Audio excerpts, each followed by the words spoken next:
Is it possible that John Kerry, the Secretary of State, would lie about war crimes? Well, here are glamorous photos of Kerry and his wife enjoying a fine dinner with Bashar Assad and his wife. This isn't just a hostile meeting. It's not just a business meeting. This is a friends and family meeting. Kerry has met with Assad again and again for years. They are friends. Would Kerry be friends with a monster? Well, maybe. Maybe that was his job, but he seems to enjoy his job a lot, doesn't he? Should we just trust Obama and Kerry and ignore Putin and Assad as liars and ignore Harkin as some yokel from Iowa and just rush to war? Well, I'm not so sure. I mean, when it comes to telling tall tales about war crimes, nobody holds a candle to John Kerry. Here's a one-minute TV ad that ran against him when he ran for president in 2004. It was devastating, and you'll see why. Look.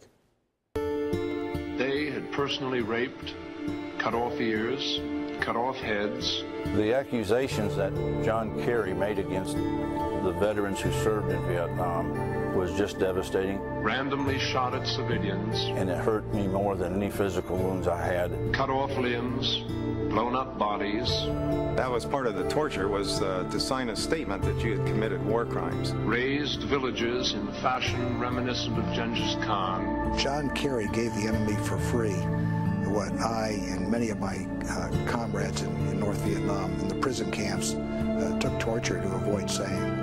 It demoralized us. Crimes committed on a day-to-day basis. He betrayed us in the past. How could we be loyal to him now? Ravaged the countryside of South Vietnam. He dishonored his country and, more importantly, the people he served with. He just sold them out. John Kerry lied. He told Congress he was on secret, illegal missions that never happened. He lied about his own war injuries. He was a propagandist, accusing his own country, his own fellow soldiers, of war crimes he did not commit. If he could do that to his own country, of course he could do that to his dinner party pal, Bashar Assad. It's really hard to express in words the human suffering that they lay out before us. As a father, I can't get the image out of my head of a man who held up his dead child, wailing while chaos swirled around him. The images of entire families dead in their beds without a drop of blood or even a visible wound. Bodies contorting in spasms. Human suffering that we can never ignore or forget. Anyone who could claim that an attack of this staggering scale could be contrived or fabricated needs to check their conscience and their own moral compass. Do you doubt that the rebels in Syria might have used chemical weapons themselves and tried to blame it on Bashar Assad? Does that sound too crazy? But remember who these rebels are. Their main fighting force is al-Qaeda's affiliate, al-Nusra. Oh, shit!